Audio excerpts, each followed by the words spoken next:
साथ संगत जी, प्यार से कहना धन निरंकार जी। दृष्टि निगाह मिलने के बाद ही हमारी वो यात्रा शुरू होती है और फिर वो जो भक्ति का मार्ग है वो हम उसी के ऊपर चलने का पहला स्टेप ही ये ब्रह्म ज्ञान है कि जो भी हमारे अंदर परमात्मा की जो भी हम विश्वास जहाँ रखते हैं, भक्ति आस्था जहाँ पे रखते हैं, वो सिर्फ ब्रह्म ज्ञान से ही स्टार्ट होता है। फिर हमारा जीवन हर पल एक पूजा बन जाता है। जीता हमारा जितना भी जीवन बीते तो वो ज़िंदगी हमारी अपने आप में ही वो पूजनीय हो जाती है, क्योंकि हम जब हर पल में निरंकार को शामिल करते हैं तो हर पल निरंकार का अगर हमारे अंदर वासा है, हर पल हम शुक्राने में हैं, तो हम खुद ही निरंकार के करीब, तो क्या हम खुद ही निरंकार बन गए। तो ऐसा जब हम करें तो हमारी ज़िंदगी में और भी वो सब सुख के साथ साथ सिर्फ अगर देखा जाए कि ये दुनियावी सुख दुख तो सिर्फ तब तक ही हमारे साथ है जब तक ये शरीर है, पर हम एक ये ब्लिस की जो बात होती है, ये जो हैप्पीनेस, एक एवरलास्टिंग जो ब्लिस है, आनंद की अवस्था, वो खुशी से भी ऊपर की अवस्था कि खुशी और दुख तो एक पहलू हो गए, पर खुशी से भी ऊपर उठ के जो ये आनंद है, इसको हर समय हमें सहज भाव में जीवन जीते हुए ब्रह्म ज्ञान और ये निरंकार का आसरा लेते हुए जब जीना है तो ही वो सहज अवस्था बनी रहेगी, हमारे अंदर वो दास भावना बनती रहेगी। तो हर पल जहाँ हम अपने जीवन को उस रूप में तो जिए ही जिए, पर साथ में ये भी याद रखें कि हम कोई चीज़ को भी अगर हम कर रहे हैं नियमित रूप से, चाहे वो सिमरन की बात हो, सेवा की, या हम मिशन में देखते हैं कि हमारा फोकस चरणामृत की ओर रहता है, एक दूसरे को पहला निवाला अपनी प्लेट का पहला भोग रूप देते हैं, तो वो हमारा सिर्फ तब तक ही हो कि हम लंगर में बैठे हैं तो हमने अपने साथ वाले बैठे महात्मा को भोग लगा दिया, पर ये तो हमारा हमेशा के लिए ये लाइफ का लाइफस्टाइल बन जाना चाहिए। चाहे फिर हमें ये नहीं देखना कि सामने वाला एक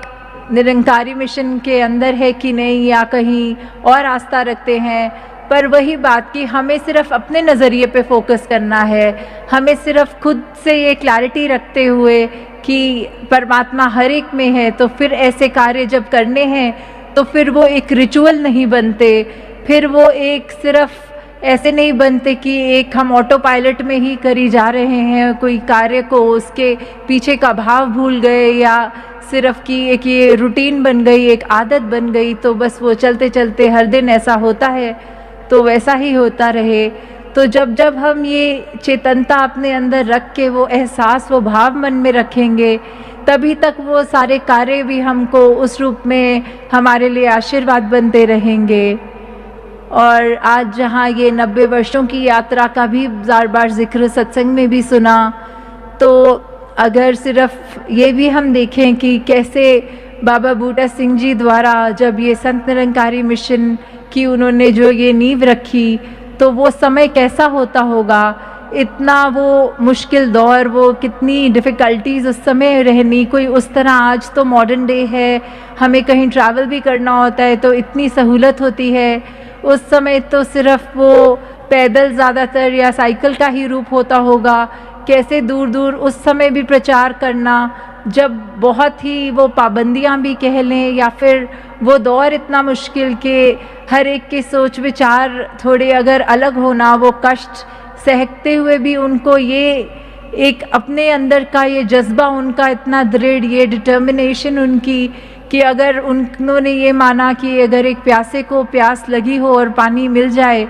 तो वो खुद भी कितना खुश होता है, वो कितना शुक्र करता है, और वो ये भी चाहता है कि ये पानी जितने भी प्यासे हैं सब तक पहुंचाया जाए। तो उस समय वो इतनी विपरीत भावनाएं जब थी तो भी उन्होंने वो उस का एक मोमेंट को ऐसे देखा कि चाहे वो कष्ट अपने ऊपर लेते थे, फिर भी वो हर एक उस प्यासे के पास ये ब्रह्म ज्ञान रूपी पानी लेकर गए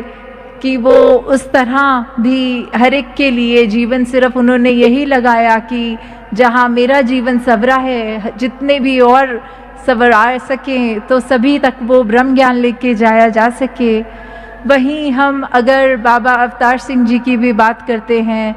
तो फिर ये बीड़ा जब उन्होंने उठाया तो जहाँ हमारे पास ये अवतार बानी रूपी तो दात उन्होंने बख्शी, जो हम इतने सरल भाषा में भी आज की डेट में भी अगर हम वो पढ़ते हैं सिंपल लगती है कि ये इतनी बेसिक बातें हैं जो हमें अपने जीवन में, चाहे वो ह्यूमन वैल्यूज़ की बात हो,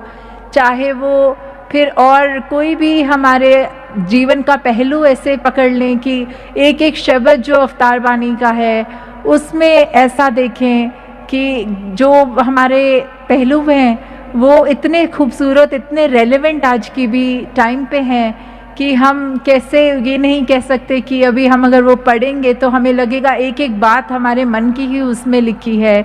तो जहाँ उनकी इतनी बड़ी एक ये अवतार वाणी की तो दान रहा हमारे जीवन के अंदर, वहीं साथ में फिर उन्होंने एक और भी जो पहलू रखा कि आगे अगर वो माता बुद्धवंती जी के साथ भी अगर वो जीवन का उनका रहा तो उसमें भी एक दासी ये पुस्तक पढ़ रही थी जो बुद्धवंती जी के ऊपर है, तो दासी उसी का एक विचार का हिस्सा है उसमें। तो वो दासी आप सबके चरणों में रखना चाहेगी कि कैसे बुद्धवंती जी के पास जब आए एक महात्मा, एक बहन आई और कहा कि एक हमारा बच्चा थोड़ा सा ठीक नहीं है तो ये चरणामृत रूप मुझे बाबा जी का पिलाना है। तो माता जी ने उनको समझाते हुए जहाँ ये तो समझाया कि आपके घर में तो सभी ब्रह्मज्ञानी हैं, तो सिर्फ ये उसको अंधविश्वास की तरह ना लें कि सिर्फ बाबा जी का ही चरणामृत ठीक कर सकता है। नहीं, ये तो किसी भी शरीर जिसके अंदर ये ब्रह्म ज्ञान का वासा है, किसी भी शरीर का चरणामृत पिला दें तो वो आपके मन के भाव पूरे हो जाएंगे। उसके लिए इतना ये समय वेस्ट करके इतनी दूर भवन तक आने की ज़रूरत नहीं थी। और फिर उन्होंने जो बाबा अवतार सिंह जी के विचार उस बहन तक रखे, वो दासी पढ़ के सुनाना चाहेगी। जिनका गुरु पूरा होता है उनकी संत भी पूरे होते हैं, इसलिए मैं कहता हूँ कि मेरे पास आने की बजाय अपनी मांगे इन संतों से ही पूरी कर लीजिए। संसारिक पदार्थ चाहें या संसारिक दुख को दूर करना हो तो भी इन संतों के चरण धोकर पिएं, सारे कार्य ठीक हो जाएंगे। तो कैसे उस समय भी चाहे बाबा अवतार सिंह जी खुद सद्गुरु रूप हो के भी एक ये नहीं दिखाना चाह रहे थे कि वो खुद सद्गुरु हैं तो वो श्रेष्ठ हो गए। उन्होंने पूरी सत्संग के अंदर ये वो जो भाव डाला कि जो संगत है वही प्रधान है, वही महान है।